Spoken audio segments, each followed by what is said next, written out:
महाभारत की कहानी में आपने दुशासन का नाम जरूर ही सुना होगा। जी हाँ, ये वही दुशासन है जो कि दुर्योधन का छोटा भाई था।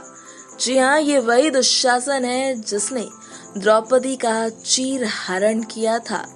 दुशासन की इस गलत हरकत के बाद ही द्रौपदी ने ये प्रतिज्ञा की थी कि तब तक अपने केश नहीं बांधेंगी जब तक अपने बालों को दुशासन की छाती के रक्त से ना धो ले।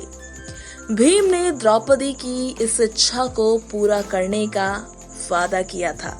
युद्ध के दौरान भीम ने दुशासन की बाह को शरीर से उखाड़ दिया था और फिर उसकी छाती चीरकर रक्त निकाल दिया था।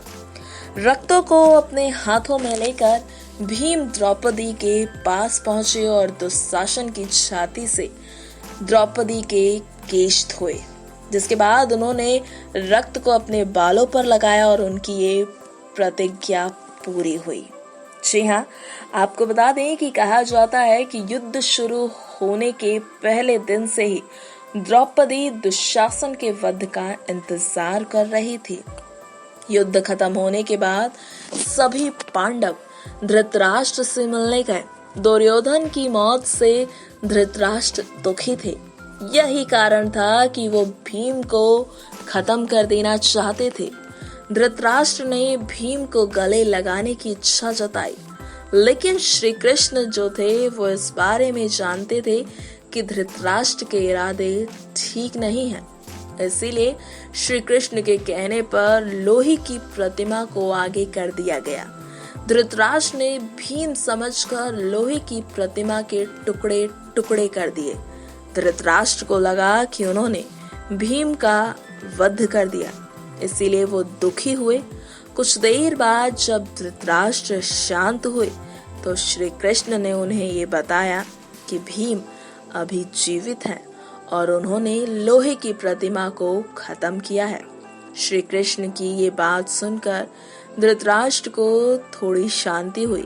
कहा जाता है कि दुर्योधन के वध के बाद युद्ध खत्म हो गया और युधिष्ठिर को राजा बना दिया गया।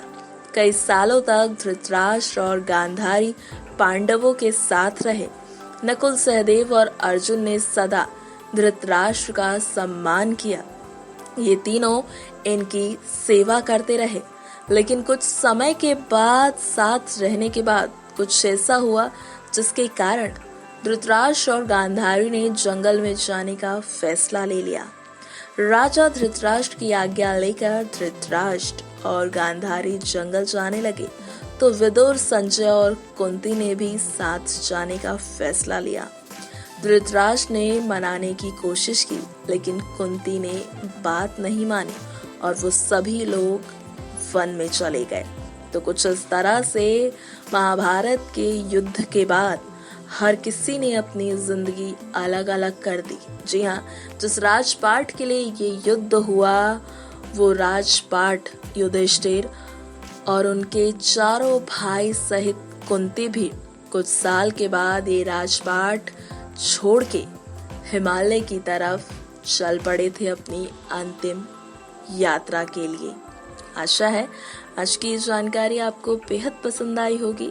इसी तरह की अन्य वीडियोस पाने के लिए हमारे चैनल को सब्सक्राइब करना ना भूलें।